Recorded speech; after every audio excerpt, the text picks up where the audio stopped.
We talk a lot about Caitlin Clark and how she is treated on the court by other players, but also by the officials and how the officials impact not only her game, but her future in the league, her health, right? So I thought this was really interesting. This gentleman we're going to listen to and talk about has some interesting things to say, and he is for lack of a better term, a basketball doctor. He was the head guy for the Philadelphia 76ers for a while. So he's not really someone who's in this echo chamber, who's, taken sides or what have you. Just very a matter of fact from his experience in his profession, talking about the on-court treatment of Caitlin Clark and what that means, what it should mean, how the officials handle these things. And I thought it was really interesting. I definitely thought it was worth taking a listen to and discussing so we can get into this a little bit. By the way, thank you as always for being here. Welcome back to the channel. Really, truly do appreciate it. Hope you all had a fantastic 4th of July weekend, fantastic Independence Day. If you're not American, I still appreciate you being here, and I hope you have a fantastic day every day. Anyway, let's dig in. So I want to take a listen to this. Is I believe he pronounces it. I believe it's Nicholas. I believe he pronounces it Dinubile. Dinubile. I believe. Apologies, Nicholas. It's been a while since he's been with the Sixers. We don't get to talk about the doctors all that often. But anyway, so let's take a listen. I'm going to listen to. Well, we'll see. I'm going to try not to stop as often as I do at times, but he has a few sections of a few different things he talks about. So I think the first one might be like a minute long, which can get kind of long. So I might stop it before that and talk about some things. Let's go. When you're going high on stopping somebody when they're shooting it to the face with the throat, it's obvious. The throat that's a one-off. Hopefully that doesn't happen again. But you can crush someone's larynx with very little pressure. 10 to 20 pounds of pressure can damage the throat or larynx area, which is why it's off. You just are not allowed in any sports to go there. And even if you don't fracture the larynx, it a blow to that area, you could get some swelling or bleeding and close the airway and get into a very rapid life or death situation. I wouldn't want to be the team doctor having to deal with that. That would be, that's what keeps us up at night. Those kind of things that you have to respond to on the court. But so Now, before he gets further, I want to mention this because we had a lot of people, there were a lot of people that described it as a punch. I think I might have even at one point. And so we can get into, being picky about whether it was a punch or not, or she just put her fist in the throat and then pushed off of it to get up. But as you listen to this gentleman, a doctor, making it very clear to you, and to be fair, even with the throat area and what he's talking about, if Alyssa Thomas didn't took an open hand and put her palm down and still pushed off with her weight to allow herself to get up, that is more than enough pressure to do that kind of damage to Caitlin Clark's neck and throat area. Okay, so let's be very clear about the fact a lot of people are trying to dial it back and justify it by saying, "Oh, you're overreacting, you're lying. It wasn't a punch. She just happened to have her hand there, which was closed for some reason, to get up."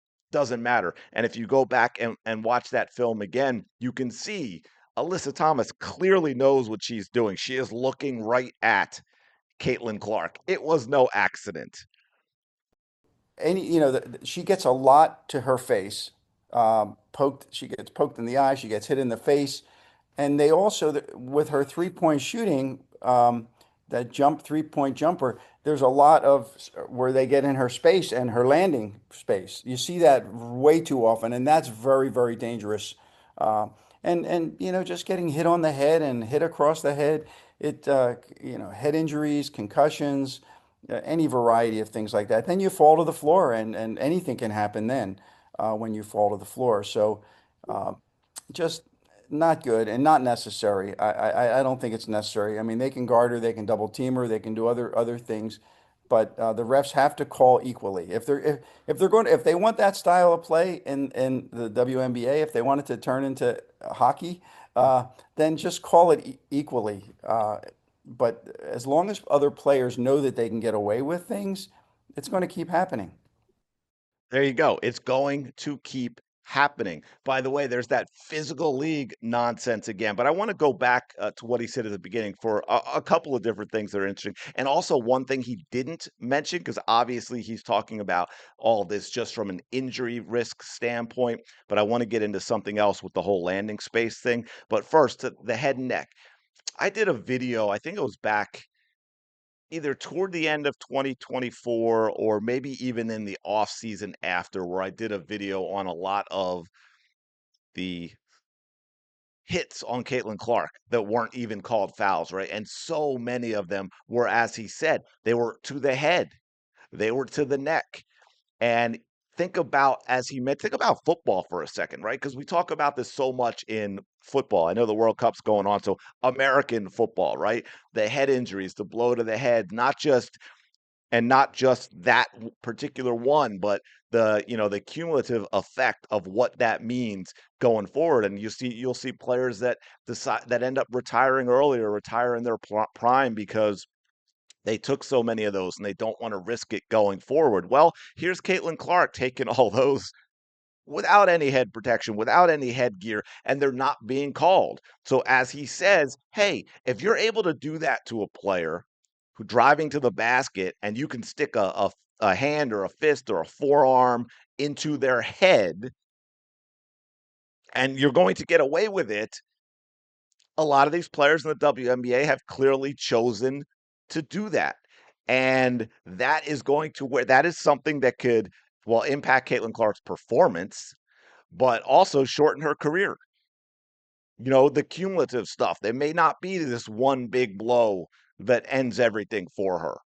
I mean, I think this back magical back injury, and I say magical. I didn't really say that to insult anyone. It's just that when she missed that first game, we were told that she's not injured, but we were also told it wasn't load management. And now here she is again missing multiple games because of that back, and yet we still haven't been told what's going on. And I think a lot of that, and a lot of people pointed to Marina Mabrey, and that may have been the ultimate trigger. But again, example, you look at the Kennedy Carter hit, right? The Marina Mabrey hit, all these similar hits. Alyssa Thomas, who actually got called for it, her dirty picks that she set on Caitlin Clark. Don't forget, Caitlin Clark had her eardrum ruptured as well.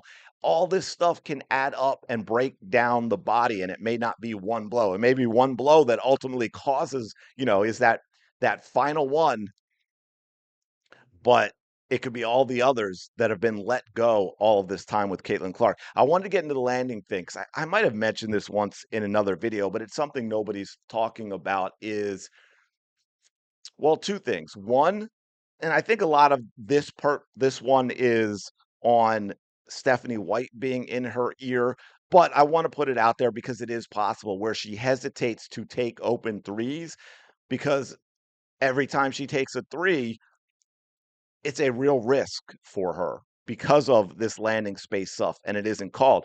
And so not only is there that injury risk, but don't forget now, Caitlin Clark knows that there's going to be someone in her landing space almost every single time. And she also knows that 9 times out of 10, at least, it's not going to be called. So that can also actually have an impact on her shooting percentage, right? Because that is going to be in her head. I don't care how mentally tough you are. I don't care how focused you are.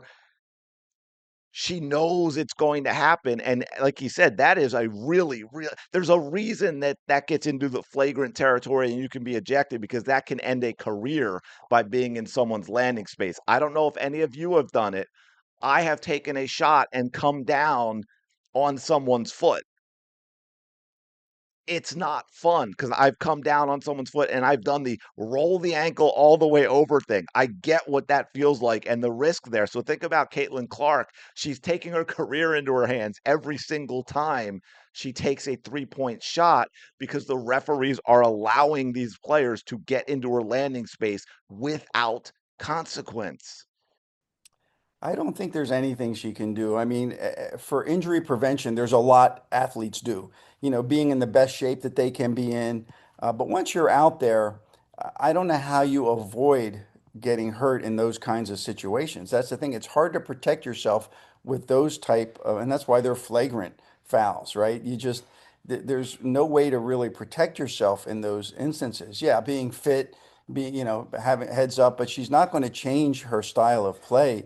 You'd hate to see that. And then that's where whoever's trying to shut her down or intimidate her wins. If she starts changing her style of play, gives up the ball quicker, doesn't want to take those kinds of shots, doesn't want to drive, then then whoever is trying to slow her down or intimidate her has won. So I don't know. I don't know that there is any advice you can give somebody. It's not like you have protective padding that you can wear or change, wear certain types of things. Like in football, if somebody gets rib injuries, you could put extra padding or a knee in.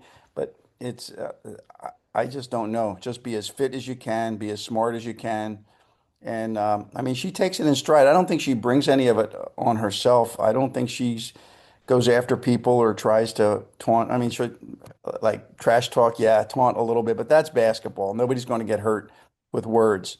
It's the physical abuse that concerns me. And it's interesting that he ended in that last part because I think we've all seen in the WNBA that those players love to pretend that they are hurt by words. But he's right again. For any of you who have ever played a sport, you can only do so much to protect yourself and play effectively, right? There's just no possible way to protect yourself against everything. Like you said, what is Caitlin Clark going to become if it all becomes about protecting herself? She's going to be the one that brings the ball up court, gets across half court, and then gives the ball up and just watches everything at that point. Because we all know because we've seen it over and over again. Driving is incredibly dangerous for Caitlin Clark, being off the ball, whether even if it's a play designed for her.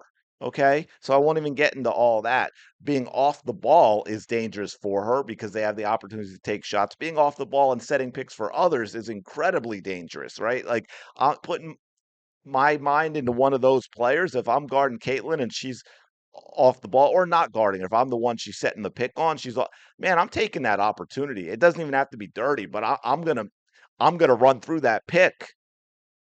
That's sometimes a very legal way for me to do it. I'm fighting through it, but you're going to take those opportunities to wear her down to take those shots. So, yeah, I mean, she can only do so much without completely altering her game. And even then, right? I mean, Marina Mabrey, Kennedy Carter, right? She's just standing there and she gets blindsided from behind, and both of them were dead balls, right? Like, there's no possible way she can protect herself from that.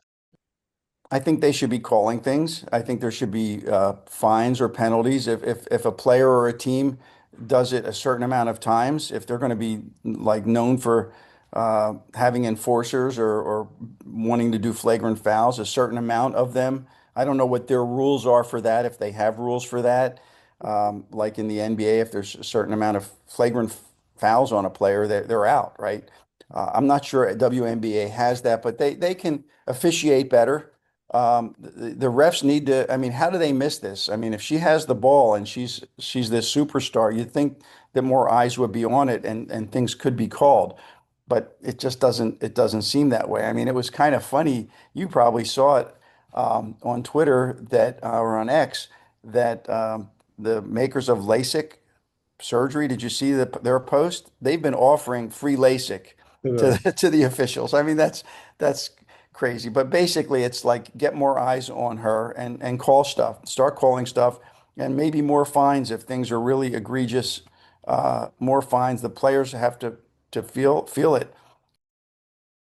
Now, what's interesting, really interesting about this and wrapping up those things he's saying at the end, the LASIK thing is kind of funny, but here's a guy who's not really, he's not in this, I guess for lack of a better phrase, right? He's not this diehard Caitlin Clark fan. He's not a pro WNBA fan. This is just a guy who has a whole lot of experience with the game and a lot of experience from the whole injury standpoint in being a team doctor for the Philadelphia 76ers. And He's making what normal people there at the end, it seems very, very reasonable, right? Because he's not taking into consideration the whole, well, the WNBA doesn't seem to even want Caitlin Clark to be the face, to be successful, to grow the league, right? Like you can hear it in his tone at the end that that's not even registering. And it shouldn't. That's what's so crazy about it because what he's saying is it really, if the WNBA were another league, well, if it were another league, we probably wouldn't even be having this conversation because it wouldn't get to this point. But if it did and the WNBA were another league, everything he's saying would be implemented. There wouldn't be any type of controversy. There wouldn't be conversations about it. It'd be very simple. Say, look, we need our officials to do better. I mean, there could be a call, like a really quick call, or a meeting if you want to get like that. Kathy Engelbert, the officials, maybe get some clips and show. Say, look, here's the deal. Caitlin Clark is a superstar. She is the face of this league. And not only are you doing a poor job in calling her games, you're actually so far to the extreme of Caitlin Clark getting hurt. It's insane, and you need to fix it.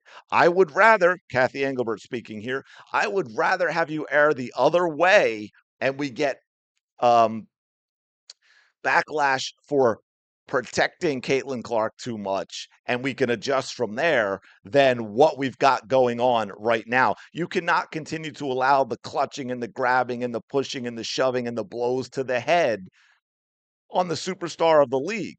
You simply can't do it, and there is no excuse for you to be officiating these games the way you are. And if it continues, we are going to replace you because I promise you, there are officials out there, if given the opportunity and are told to officiate fairly, will do a far, far better job than the current officials in the WNBA. Now, my last thing I'll give up, fingers crossed and ending on a positive, is getting people like this talking about these things is a huge plus. You hope that more and more of this happens to where it gets to the point that the WNBA absolutely has to make changes.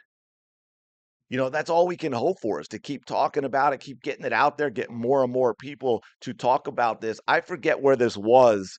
I think he did. I can't remember. Like this, I believe was CNN or Fox. It was something like that, right? Like this wasn't just a tiny little channel like this one, where it might reach, 100 people or something. So hopefully this gets out there. And obviously it's been put out other places because I'm doing this video for you. So anyway, I thought it was really interesting. I thought it was worth the conversation. Apologies if this is one of those videos that got too long for y'all. But anyway, let me know your thoughts in the comments below. Like, comment, subscribe. Y'all know the drill. I will talk to you later.